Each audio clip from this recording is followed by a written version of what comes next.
Hello అండి. ఇక్కడ ఒక చిన్న విషయాన్ని షేర్ చేస్తాను. నేను స్టిచ్చింగ్ చేసేటప్పుడు 31, 29లో పెట్టుకొని స్టిచ్చింగ్ చేస్తాను. నేను పడుకున్న తర్వాత ఇలా టైమ్‌ని సెట్ చేసుకొని అంటే స్పీడు స్లో ఉంటది కదా! స్లోలో పెట్టుకొని 3లో పెట్టింది స్టిచ్చింగ్ చేస్తుంది. చూడండి నేను లేసి చూసేసరికి ఇలా స్టిచ్చింగ్ చేస్తుంది. బెడ్‌రూమ్‌లో ఉండి నేను వీడియోను షూట్ చేశాను. ఈ ఫ్రాక్ వచ్చేసి నేను ఒక 2 ఇయర్స్ బ్యాక్ కట్ చేసి అలా పెట్టేసాననమాట. దీన్ని ఫినిష్ చేసింది. సూపర్‌గా కుట్టేసింది. నీట్‌గా కుట్టేసింది. అండ్ హ్యాండ్స్‌కి కూడా డిజైన్ పెట్టింది. కానీ నా మిషన్‌కి పెద్ద ప్రాబ్లమ్ తెచ్చిపెట్టింది. కుట్టేటప్పుడు నెమ్మదిగా కుట్టడం, లేదంటే దారం వస్తుందా లేదా చూసుకోవడం అనేది తెలీదు కదా!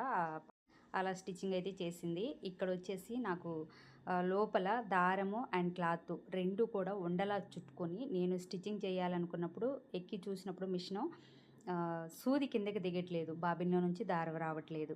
ఏమైందా అని మొత్తం తీసేసి చూస్తే లోపల నుంచి ఇట్లా వచ్చిందనమాట. అది తీయడానికి నాకు 1 అవర్ పట్టింది.